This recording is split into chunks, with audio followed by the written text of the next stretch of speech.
नमस्कार दोस्तों, मेरा नाम है काव्या और क्राइम के सीरीज में एक बार फिर से आप सभी का स्वागत है। तो चलिए दोस्तों, कहानी को शुरू करते हैं। आज की एक कहानी नूर मोहम्मद नाम की व्यक्ति की है। नूर मोहम्मद की सेक्स की चाहत अधूरी रह गई और फिर ये किसे पता था कि अय्याशी की बड़ी हुई भूख से उपजा गुस्से का उफान इतना बढ़ जाएगा कि जोया के जिस्म के दो टुकड़े कर दिए जाएंगे। इधर इंदौर में खजराना थाने की पुलिस 30 अगस्त 2022 को आधी लाश की शिनाख्त करने में उलझी हुई थी। उस पर बंदी चुन्नी, चटकदार मेकअप आदि से आधी अधूरी ही पहचान हो पाई थी। सिर नहीं था, पुलिस के सामने बड़ी मुश्किल यही थी। उधर इंदौर के हाईटेक कंट्रोल रूम में सीसीटीवी कैमरे के फुटेज खंगाले जा रहे थे। एक कमरे में बैठे युवक को उसके दोस्त ने आवाज लगाई, अरे यार, घर चलना नहीं है क्या? रात के 10 बज चुके हैं। ज्यादा काम करेगा तो तनख्वाह थोड़ी बढ़ जाएगी। नहीं यार, खजराना थाना एरिया के ग्रीन बेल्ट की फुटेज निकालनी है। वह तो घनी आबादी वाला एरिया है, पॉश इलाका भी है। दोस्त बोला, उसे इलाके की रात की फुटेज निकालनी है। मॉनिटर के सामने बैठे युवक ने चिंता जताई, एक बार तो पीछे से मुझे रिवाइंड करके दिखा। दोस्त के कहने पर उसने सारे फुटेज को तेजी से रिवाइंड करता हुआ पीछे की ओर बढ़ता चला गया। इसी बीच दोस्त ने उसे टोकते हुए अंतिम कुछ फुटेज को स्लो कर दोबारा दिखाने को कहा। जैसे ही फुटेज को स्लो किया गया, वैसे ही उनमें एक धुंधली वीडियो दिख गई। उसमें बाइक पर एक शख्स जा रहा था। वह अपने पीछे एक बोरी लादे हुए था। कुछ समय बाद के वीडियो में वही शख्स दिखा, लेकिन उसकी बाइक पर बोरी नहीं थी। उस फुटेज को देखकर दोनों दोस्त खुश हो गए, हाथ मिलाते हुए चीयर्स किया। उन्हें 5 से 6 घंटे बाद सफलता मिल गई थी। उन्होंने रिपोर्ट और वीडियो क्लिपिंग खजराना थाने के अलावा पीएचक्यू में भेज दी। खजराना थाने की टीआई दिनेश वर्मा के लिए फुटेज काफी महत्वपूर्ण थी। दरअसल 30 अगस्त को वर्मा को सुबह सुबह बोरी में बंद लाश की सूचना मिली थी। ये सूचना उन्हें एक सफाई कर्मी ने दी थी। खबर मिलते ही वह दल बल के साथ भारी बारिश में ही मौके पर जा पहुंचे। बोरी खोली तो उसमें किसी युवक का आधा शव था। उसे देखकर वह चौंक पड़े थे। शव का पैर मुड़ा था, जो गुलाबी रंग की चुन्नी से बंधा हुआ था। सिर और ऊपर धड़ नहीं था। आधे शव के योना अंग को देखकर उसकी पहली पहचान किसी मुस्लिम युवक के रूप में हुई। अगली पहचान संदिग्ध थी, कारण उसके पैर के नाखूनों में नेल पॉलिश और मेहंदी लगी थी। उंगलियों में महिला द्वारा पहने जाने वाले बिछुए पहनने के निशान थे। श्री वर्मा ने शव किसी किन्नर का होने की आशंका मानते हुए तहकीकात को आगे बढ़ाया। फिर भी मृतक की पहचान मुश्किल थी। वह तभी संभव थी जब लाश को वहां ठिकाने लगाने वाले की तलाश हो जाए। उसी से लाश का बाकी हिस्सा मिलने की उम्मीद थी। इस तरह के कई बिंदुओं पर सहयोगियों से विचार विमर्श कर टीआई वर्मा ने अपने स्टाफ को आसपास शव का बाकी हिस्सा खोजने के काम पर लगा दिया।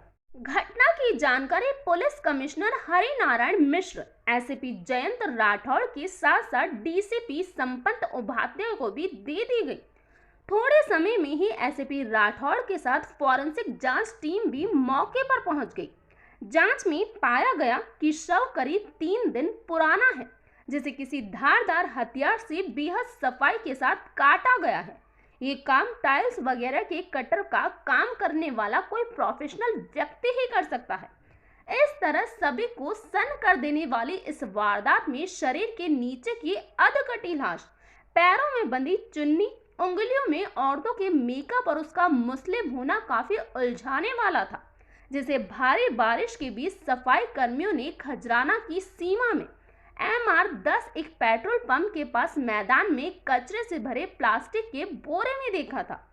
इसकी पहचान कराने के लिए आसपास के लोगों से पूछताछ की गई। कोई सुराग नहीं मिलने पर सर्विलांस विभाग को आसपास के सीसीटीवी कैमरों की फुटेज निकालने का आदेश जारी किया गया। साथ ही एक किन्नर के लापता होने की सूचना को इस घटना के साथ जोड़कर देखा जाने लगा।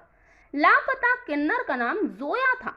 पुलिस ने उसके मोबाइल नंबर को भी सर्विलेंस पे लगा दिया। पुलिस को जोया की कॉल डिटेल्स और आखिरी लोकेशन नूर मोहम्मद नाम के एक व्यक्ति के घर के आसपास मिली। इसी बीच पुलिस को सूचना मिली कि आबिद नाम का व्यक्ति अपने रिक्शा से किन्नर जोया को छोड़ने और लाने का काम करता था। उसने जोया की चुन्नी भी पहचान ली जिसे वे ओढ़े रहती थी। उसी ने आखिरी बार जोया से बात की थी। पुलिस ने जब आबिद से पूछताछ की तब उसने नूर मोहम्मद के घर पर उसे छोड़ने की बात बताई थी। सीसीटीवी फुटेज की मदद से पुलिस ने एक बाइक भी ट्रेस कर ली। पता चला कि वह टाइल्स का काम करने वाले नूर मोहम्मद की थी। तब तक वह अपना घर बंद करके कहीं भाग गया था। फिर पुलिस ने नूर मोहम्मद के मोबाइल फोन की लोकेशन के आधार पर उसे दबोच लिया। उसने जोया की हत्या की बात स्वीकार कर ली। पुलिस पूछताछ में उसने बताया कि शव का ऊपर का हिस्सा उसके घर में एक बक्से में बंद है। इसके बाद पुलिस ने उसके घर में रखे बक्से से शव का दूसरा हिस्सा भी बरामद कर लिया और फिर नूर मोहम्मद से पूछताछ करने के बाद इस हत्याकांड की जो पूरी कहानी सामने आई वह कुछ इस प्रकार थी। आरोपी नूर मोहम्मद इंदौर के अशरफी नगर में रहकर टाइल्स का काम करता था। 2 साल पहले उसकी शादी हुई थी। पत्नी इस समय गर्भवती थी, इसीलिए वह डिलीवरी के लिए अपने मायके चली गई। पिछले काफी समय से नूर मोहम्मद घर में अकेला था। सेक्स की इच्छा हुई तो शारीरिक संबंध बनाने के लिए वह लड़की की तलाश में जुट गया। इसी बीच उसे किसी ने डेटिंग ऐप के बारे में बताया। उसने एक डेटिंग ऐप डाउनलोड किया। उसी ऐप के जरिए उसकी मुलाकात जोया से हुई। जोया ने खुद को लड़की बताया था जबकि वह किन्नर थी। फिर दोनों के बीच मिलने की बात हुई। मिलने के लिए जोया ने 2000 रुपए मांग की। नूर मोहम्मद तैयार हो गया। इसके बाद ऑनलाइन ही जोया ने 500 रुपए एडवांस मांगी। नूर मोहम्मद ने ऑनलाइन उसे एडवांस पैसे दे दिए। फिर 27 अगस्त 2022 की शाम को एक ऑटो से जोया अशरफी नगर में नूर मोहम्मद के घर पहुंची। यहां आने के बाद जोया ने बाकी 1500 रुपए भी सेक्स से पहले ही ले लिए। इसके बाद जब दोनों सेक्स संबंध बनाने की पहल करने लगे तब नूर मोहम्मद को जोया के किन्नर होने की हकीकत का पता चल गया। उसे जोया पर बहुत गुस्सा आया और वह विरोध करने लगा, गालियां देने लगा, लेकिन जोया ने उस पर फिजिकल रिलेशन बनाने का दबाव बनाया। तब तक नूर के सिर से अय्याशी का नशा उतर चुका था। गुस्से में उसने पास रखे तौलिए से जोया का गला घोट दिया। उसकी वहीं पर मौत हो गई। फिर डंडे से उसके सिर पर भी हमला कर दिया। जोया को मरा देखकर वह घबरा गया। इसके बाद शव को एक बक्से में रखकर भागने की सोचने लगा, लेकिन बक्से में पूरा शव नहीं आ पा रहा था। इसके बाद उसने मीट काटने वाली धारदार छुरी से जोया के शरीर के 2 टुकड़े कर दिए। शरीर से खून निकलता रहा और 2 दिन तक नूर मोहम्मद घर में ही रहा। जोया का टुकड़ों में बटा शव भी वहीं पड़ा रहा। इसके बाद 29 अगस्त 2022 की रात में नूर मोहम्मद ने एक बोरी में जोया के निचले हिस्से को भरा और अंधेरे में ही ग्रीन बेल्ट में कूड़ेदान के पास फेंक कर लौट आया। थोड़ी देर घर पर रुका, फिर घर को बंद करके कहीं भाग गया था। नूर मोहम्मद मटन की दुकान पर काम करने के साथ ही टाइल्स लगाने का काम भी करता है। वह 3 भाइयों में सबसे छोटा था। जोया की कहानी भी काफी दिलचस्प है। पिछले साल भी इंदौर में जोया किन्नर की चर्चा हुई थी। वह कोई और थी जिसकी 6 अक्टूबर 2021 को लोड़ासिया थाना क्षेत्र में हत्या हो गई थी। उसकी हत्या का आरोप real estate company future landmark के सीनियर सेल्स डायरेक्टर के पद पर काम करने वाले देवांशु मिश्रा पर लगा था। आरोप है कि उन्होंने अपने 2 साथियों के साथ मिलकर उसकी हत्या कर दी थी। वह भी जिस्म फरोशी के धंधे में थी। उसी को ध्यान में रखकर इरशाद अंसारी उर्फ अफजल नाम के युवक ने अपना नाम जोया रख लिया था। वैसे वह मूल रूप से महाराष्ट्र का रहने वाला था। उसकी शक्ल, सूरत और हाव भाव लड़कियों जैसे थे। इस कारण कई साल तक वह नकली किन्नर बनकर इंदौर और खंडवा के बीच ट्रेन में यात्रियों से वसूली करता था। इस दौरान उसने असली किन्नरों के हाथ कई बार मार भी खाई थी। उसने फरीदाबाद में 1.5 साल रहकर अपना लिंग परिवर्तन करवा लिया। उसके बाद उसने उन्नत उपहारों को दिखाकर युवकों को अपने जाल में फंसाने का धंधा शुरू कर दिया। उसने डेटिंग ऐप पर अपनी प्रोफाइल बना ली थी और सोशल साइटों पर एक्टिव रहने लगी। इसके जरिए नए नए लड़कों को फंसाती थी, लोगों को ब्लैकमेल कर उनसे पैसे लूटती थी। जोया पब और पार्टियों में शामिल रईस युवकों को अपना शिकार बनाती थी।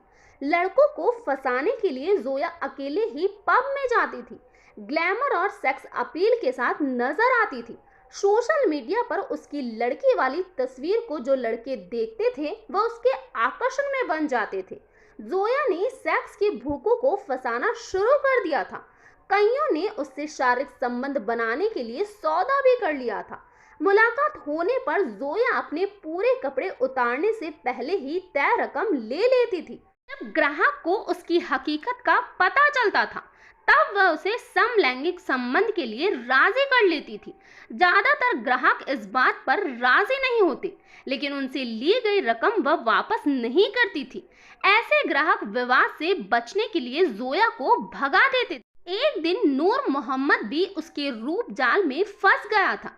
जब वह घर पर एकदम अकेला था तब उसने जोया को बुलाया। पुलिस द्वारा पूछताछ में नूर मोहम्मद ने न केवल अपना जुर्म कबूल कर लिया बल्कि जोया के शव के बाकी हिस्से के बारे में भी पुलिस को बता दिया। इस तरह से 24 घंटे से भी कम समय में खजराना पुलिस द्वारा आरोपी को गिरफ्तार कर लिए जाने की खबर पाकर डीसीपी समंत उपाध्याय और एसपी जयंत राठौड़ ने टीआई दिनेश वर्मा एवं उनकी टीम को बधाई दी।